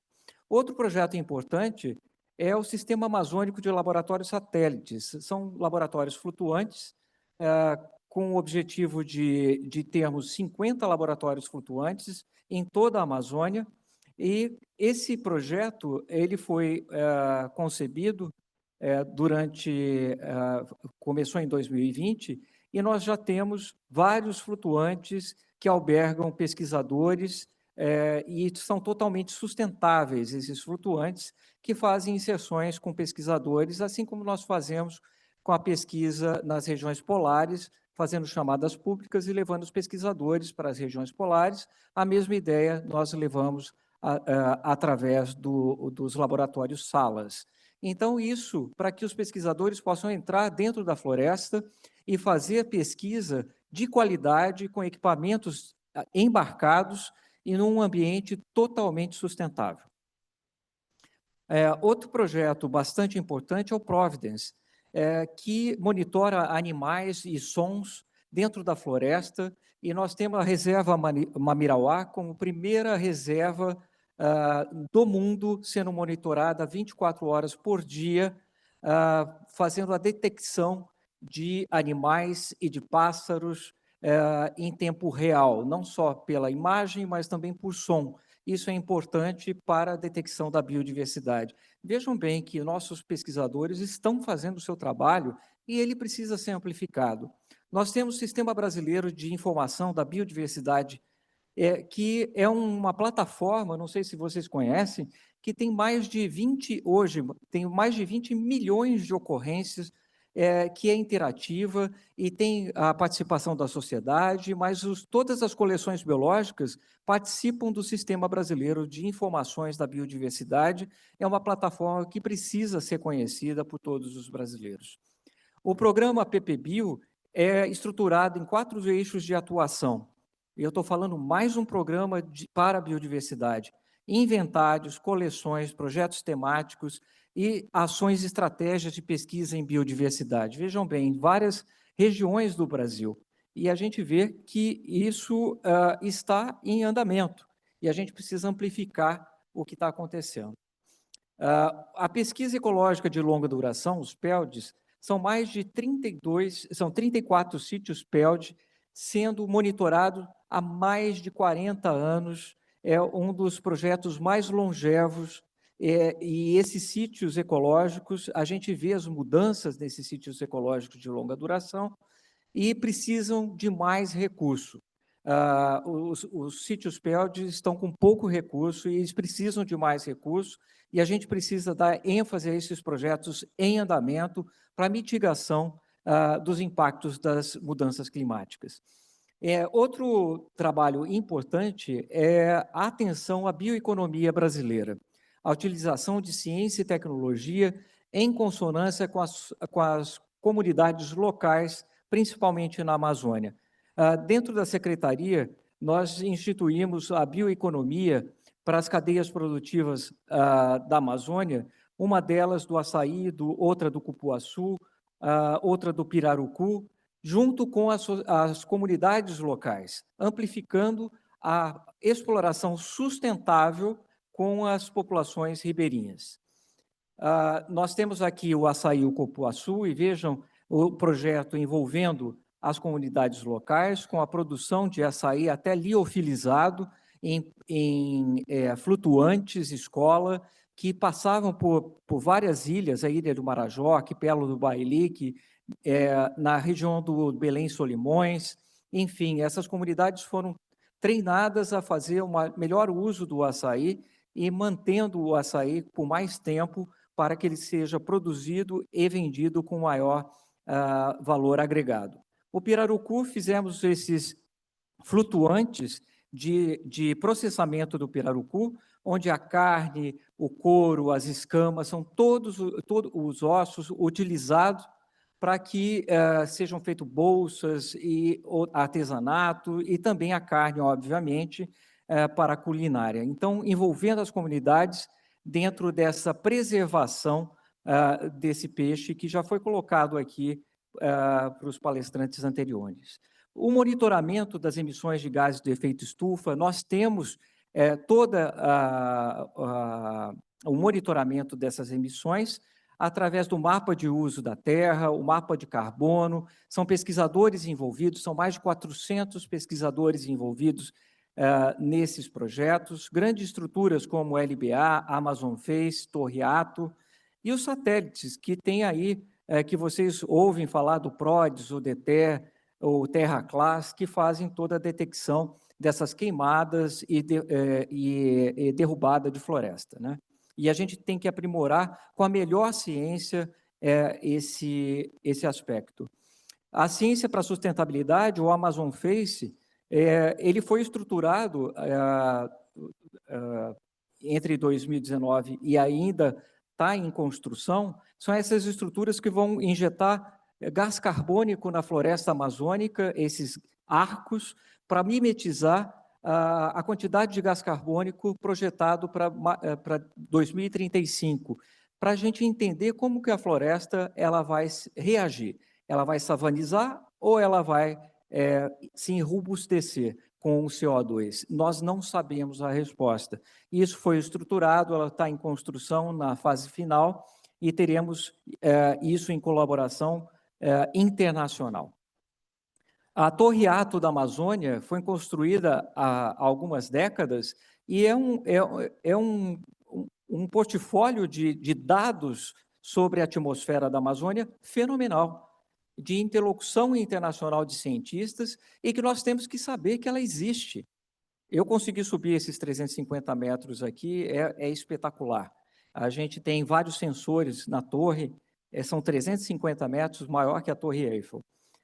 E é um equipamento de pesquisa único no mundo. Entre adaptação e mitigação, nós temos as cidades sustentáveis, o plano de ação em tecnologia, sistemas como o Adapta Brasil, o Sirene, que tratam da mitigação e a preservação do meio ambiente. O Sirene, que é uma plataforma de dados de informações sobre emissões de gases de efeito estufa, ela tem uma organização política e pública muito importante.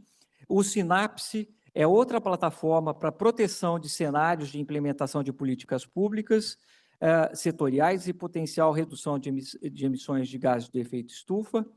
E o sistema de dados de informações observados nos municípios. Todos os municípios têm cenários bons e ruins com as mudanças climáticas, e os prefeitos podem se orientar através da plataforma Adapta Brasil para que eles possam se organizar e mitigar os efeitos das mudanças climáticas. O Adapta Brasil, como eu falei, estão em todos os municípios, e é um sistema que visa consolidar, integrar, disseminar informações que possibilitam o avanço e análise do monitoramento dos impactos observados e projetados num pior cenário, num cenário regular e um cenário muito ruim. E os prefeitos podem se organizar. Outro projeto que está em desenvolvimento e foi iniciado anos atrás é a Ciência para a Sustentabilidade City Nova. Nós fizemos dois exemplos, os Jardins Flutuantes de Recife e o reflorestamento das matas ciliares de Brasília, com grande sucesso, e isso tem que ser amplificado para as outras cidades como metodologia científica para mitigar os efeitos das mudanças climáticas. O TNA Brasil é um portfólio de tecnologias para promoção da mitigação dos efeitos das mudanças climáticas. Uma delas é a civicultura com plantio misto para restauração e a civicultura e o melhoramento genético de espécies nativas para que a gente possa restaurar as áreas degradadas. Outro importante pilar da pesquisa científica para mitigar os efeitos das mudanças climáticas é o desenvolvimento social. Nós temos projetos de formação científica e capacitação das comunidades ribeirinhas, principalmente na Amazônia, inovação social com manejo da floresta e tecnologia social com várias outras comunidades, inclusive em outros biomas. Um exemplo é o arquipélago do Bailique, que nós fizemos um experimento e foi muito bem sucedido. As 12 ilhas, localizado a 180 quilômetros de Macapá, e composto por aproximadamente 51 comunidades, onde implementamos ali as tecnologias e inovações, junto com a Universidade Federal do Rio Grande do Sul, em parceria com diversas outras instituições, e capacitamos a inclusão social e desenvolvimento sustentável com várias tecnologias, inclusive para o desenvolvimento e a produção do açaí. E, dentro do desenvolvimento social, são implementados vários projetos, foram implementados nas comunidades ribeirinhas, isso junto com as universidades e institutos de pesquisa da Amazônia, com aproveitamento da água da chuva, uso de energia solar e tratamento de esgoto e instalação sanitários em escolas e casas comunitárias, utilizando a melhor pesquisa, a melhor ciência disponível, com menor custo, com maior impacto.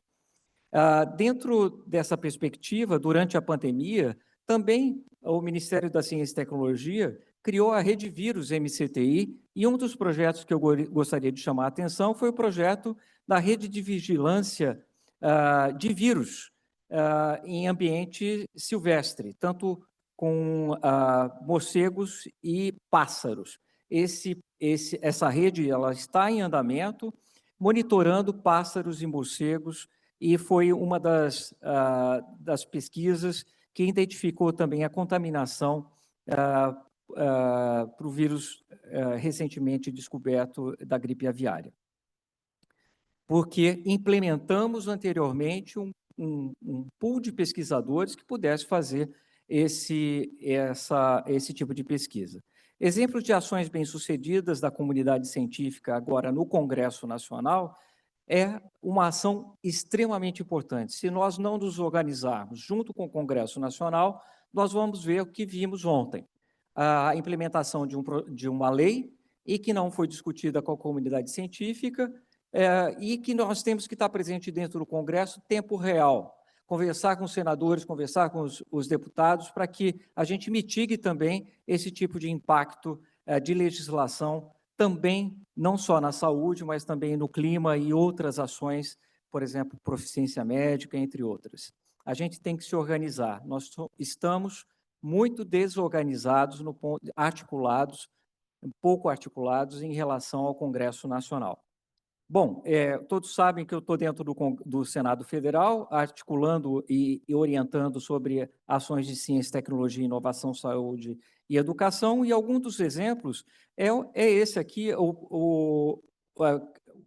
nós instituímos aí através do projeto de lei 1993/2024, de autoria do senador astronauta Marcos Pontes, e reunimos a Sociedade de Zoologia, de Botânica e Imunologia e criamos uma proteção legal para as coleções biológicas. Institui a Política Nacional de Coleções Biológicas, que foi discutido com as sociedades científicas.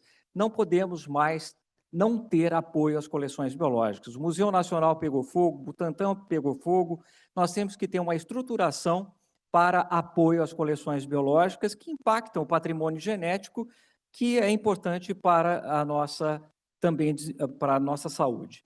Outro projeto importante é aquele que institui a Política Nacional de Gestão Integral de Risco de Desastres Naturais, de autoria também do senador astronauta Marcos Pontes. Nós reunimos pesquisadores que discutiram não os projetos que já existem, mas projeto que não existia, que é a gestão de risco de desastres naturais, que existe em outros países e nós não tínhamos. A gente sempre corre atrás do prejuízo e a gente não institui uma gestão integral do risco de ter desastres naturais. Agora, tem um projeto de lei que está tramitando no Senado Federal nesse momento.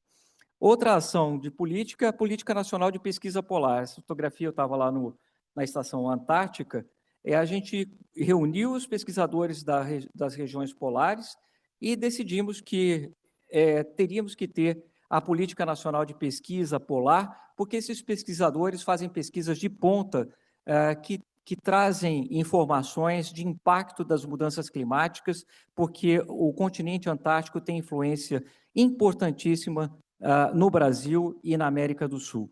Esses pesquisadores agora têm um projeto de lei que dê respaldo a eles. Esses pesquisadores nos procuraram porque a cada 2 anos eles têm que ficar passando o pires, porque não tem recurso e não tem dinheiro para os navios e etc. Aquilo que a gente já conhece da ciência nacional. E discutimos agora, recentemente, ainda não virou projeto de lei, o projeto de lei que institui a Política Nacional de Pesquisa da Amazônia Azul. Nós teremos um projeto de lei que trata da pesquisa na nossa plataforma continental e plataforma continental estendida. O mar, sim, também tem impacto na nossa saúde e no nosso clima e na nossa biodiversidade. Nós temos que tomar conta da Amazônia Azul. E esse projeto de lei, que está sendo discutido nesse momento com a Marinha do Brasil, é extremamente importante. Então, eu queria dizer que é possível a articulação, tanto no âmbito do executivo quanto do legislativo.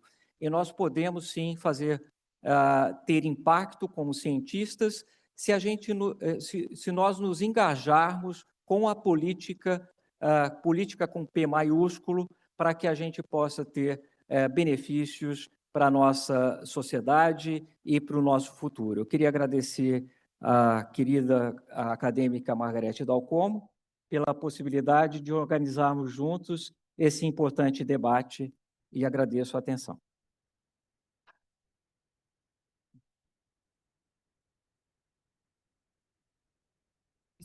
O simpósio está em discussão, por favor.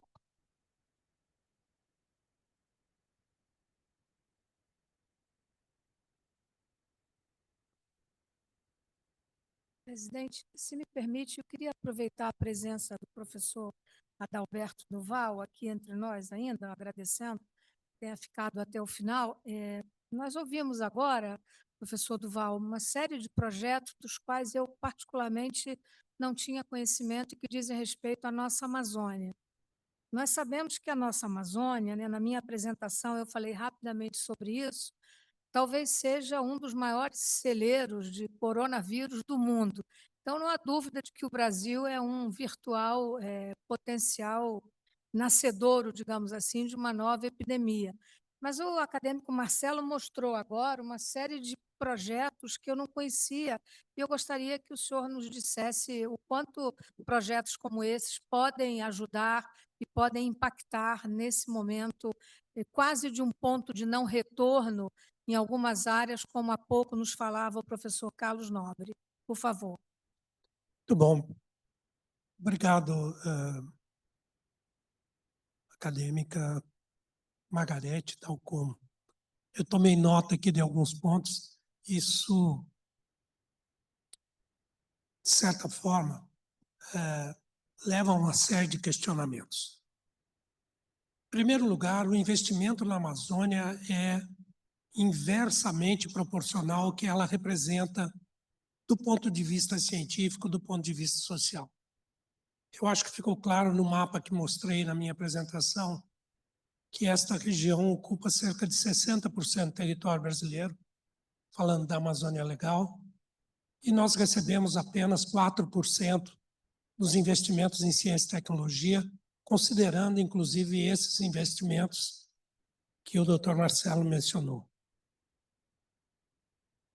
Eu gostaria de lembrar que a gente não faz ciência e tecnologia sem pessoal. E nós não temos como contratar pessoal nas instituições da Amazônia.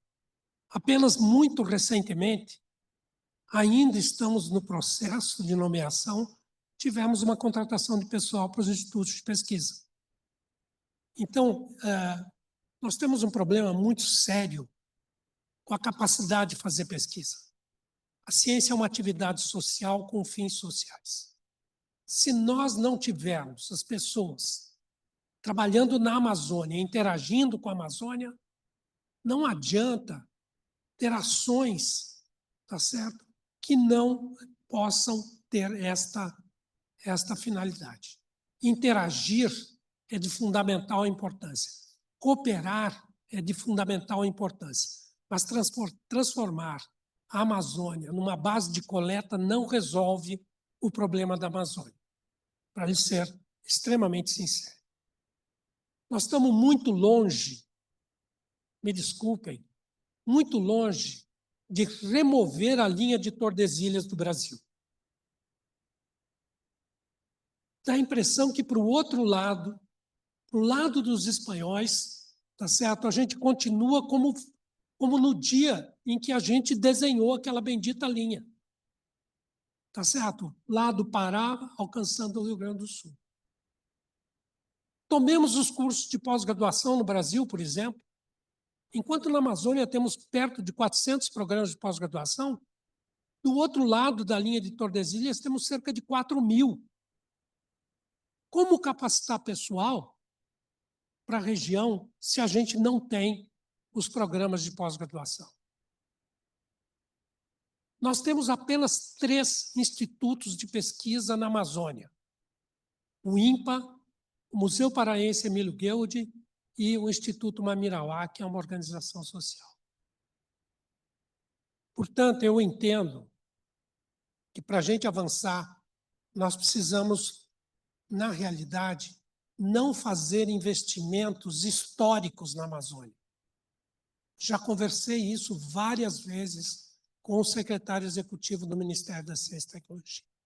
É preciso pensar em investimentos estratégicos na Amazônia. Do contrário, nós vamos continuar correndo riscos de pandemias imensas na Amazônia ou a partir da Amazônia. E com o agravante, doutora Margarete, a gente está falando apenas das zoonoses diretas. O jumping da floresta, dos animais da floresta, de plantas, as zoonoses novas, a jumping de vírus de plantas para humanos já documentados na Amazônia. Portanto, nós precisamos pensar nelas, mas também nas zoonoses reversas. Nós estamos invadindo a floresta e levando muitos vírus para dentro da floresta também. Eu acho que isso é um problema muito sério. E com relação às coleções biológicas, de novo, falta gente. Antigamente, pelo menos, a gente tinha os técnicos de campo para coleta de material no campo. Hoje, nem técnicos para coleta de material biológico nós temos mais. Portanto, esse é um problema das coleções biológicas extremamente sério. Eu visitei um instituto de coleções biológicas e bioinformação na China há 2 semanas atrás. Existe depositado na coleção deles material da Amazônia, material da Bahia, material do Mato Grosso, muito importante para análise de fungos que estão nesse material biológico coletado. Então, as plantas das coleções secas não têm só a função de representar o material biológico botânico, mas uma fonte importante para estudo dos fungos para estas coleções que estão lá. Então, eu acho que a gente precisa, primeiro, modernizar o sistema de forma profunda e, na realidade, mudar o tipo de investimento que a gente está fazendo na Amazônia. Nós mencionamos aqui, desculpe, Marcelo, mas nós falamos aqui da Torre Ato. Quantas pessoas brasileiras nós temos trabalhando na Torre Ato hoje? Eu era diretor do INPA quando assinei o contrato da construção da Torre Ato. A Torre Ato tem aí cerca de 10, 12 anos. Hoje, basicamente, quem está produzindo informação científica é o pessoal da Alemanha que está usando essa torre. Nós devemos, na realidade, avançar, contratar pessoal para colocar simetricamente nessas cooperações. Muito obrigado. Acadêmico ministro José Gomes Temporão, por favor. Muito boa noite, presidente. Boa noite, confrades e confreiras. Boa noite aos brilhantes expositores. Olha, eu estou muito feliz com o que eu assisti aqui. Eu acho que é um painel absolutamente, embora dramático, né? Mas um painel extremamente rico, né? Com a presença ilustre aqui de eminentes pesquisadores, professor Carlos Nobre, Adalberto Val, o nosso querido Flávio colocou muito bem a questão do impacto na saúde mental, que hoje é uma das questões mais importantes.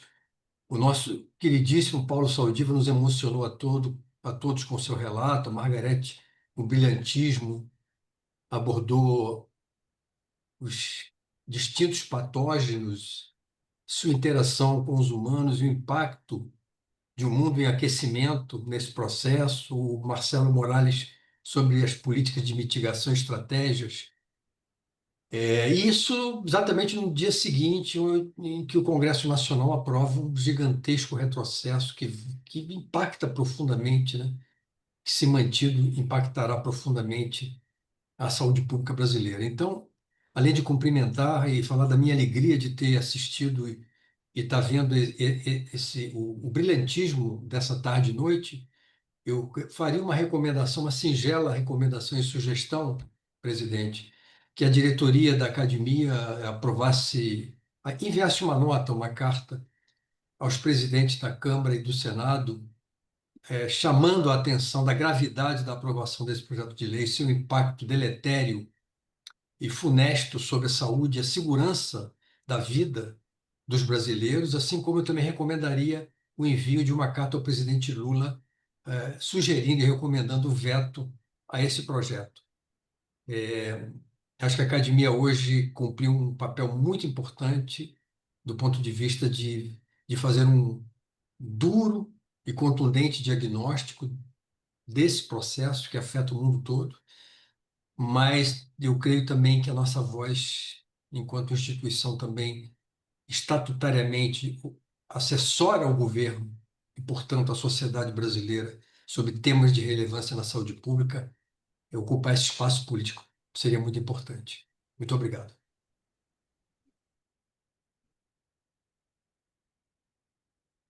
Eu gostaria de pedir que a acadêmica Margarete Dalcon, o acadêmico Marcelo Morales e o ministro acadêmico ministro Zé Gomes Temporão, rascunhasse essa carta que a gente submete à diretoria para enviar. Por favor. Apoiado, muito honrado. Algum outro acadêmico quer fazer algum comentário? Por favor. Flávio, algum comentário? Saldiva, algum comentário?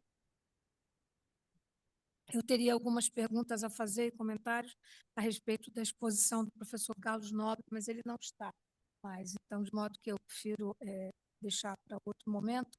Eu queria voltar à questão do ponto de não retorno, porque isso é sempre algo, parece que nós estamos fazendo um poema dramático, né? Aqueles do Augusto dos Anjos, né? Assim, ponto de não retorno é o que exatamente, né? O que nós ainda temos de esperança, né? Como esperançar ainda, né? Então, é com esse sentimento que eu queria agradecer a todos os palestrantes que nós convidamos, que aqui estiveram conosco, Marcelo, que concebeu comigo e que apresentou a academia. A academia prontamente aceitou. Acho que o momento é oportuno. Sem dúvida nenhuma, eu faria uma sugestão, presidente, que, para ser submetida à diretoria, que o conteúdo desse seminário pudesse se transformar num artigo para a nossa revista, para o nosso periódico, como uma contribuição. Nós estamos muito próximos da COP30, e já que nós teremos participação na COP30, nós gostaríamos que a academia mostrasse que isso foi feito efetivamente e que isso virasse um documento que ficasse como memória. Sugestão aceita. Eu gostaria só de colocar aqui nos comentários, após a apresentação do acadêmico Paulo Saldiva, algumas pessoas que estavam assistindo remotamente mandaram efusivos cumprimentos. Parabéns, acadêmico Saldiva. Isso, né? Para poder mostrar na minha família, na minha esposa, para melhorar. Que ver o ia levar, mas com timbre, por favor, e assinatura. Mas eu tenho um problema que eu tinha prometido para fazer dentro do boletim. Essa aula tem um texto. E eu tinha prometido que é um capítulo, um número que eu tinha prometido para o professor Cláudio Tadeu. Eu posso mudar um pouco para não repetir duas vezes, mas eu acho que um número específico do boletim da academia, ele poderia servir para colocar o nome da academia dentro de uma publicação oficial que ela já tem, né? Eu acho que seria excelente. Então, acho que o acadêmico Cláudio Tadeu pode se manifestar a respeito da publicação nos anais, por favor? Posso. Como co-editor dos anais, eu acho que é uma excelente ideia. Os anais têm publicado habitualmente por volta de 5 artigos em cada número, que é trimestral. Eu acho que o que aconteceu aqui, se todos encaminharem um texto, a gente pode consagrar o número 3 desse ano para esse evento. Lógico que eu preciso consultar o nosso editor, mas acho que é uma proposta perfeitamente defensável e eu acho que rapidamente a gente teria o terceiro número. Nós estamos fechando o segundo agora. Acho excelente ideia. E eu já tinha convidado o professor Paulo Saldiva, então ele fica dispensado da contribuição para o terceiro número, para o segundo número, se ele quiser, e ele colabora junto com os outros desse simpósio, que eu aproveito para elogiar, foi magnífico, e eu parabenizo aos acadêmicos Margarete Dalcomo e Marcelo Morales. Eu gostaria de passar a palavra ao acadêmico Maurício Magalhães. Não, presidente, é só que, como foi apresentado no início, na mensagem da senhora Anatônia, ela pediu que nós encaminhássemos as conclusões, as sugestões dessa reunião. Então, eu sugeriria que esse documento que vai ser feito também seja encaminhado, além, naturalmente, publicado nos anais, mas seja encaminhado à COP30 para que, a título de contribuição para a discussão da reunião. presidente, É só isso, presidente. Posso fazer Excelente. uma sugestão adicional? Eu acho que esse conteúdo ele pode ter vários formatos de divulgação, dependendo do público que vai ler. Um white paper para gestores, um texto um formato. Quer dizer, a gente podia ir até um material para jovens. Por que um jovem médico tem que se preocupar com isso? Então, eu acho que a gente pode modular esse conteúdo em vários níveis. E talvez isso seja uma contribuição.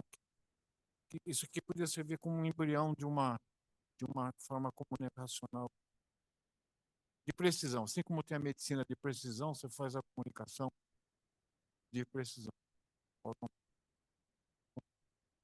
Mas vamos começar com...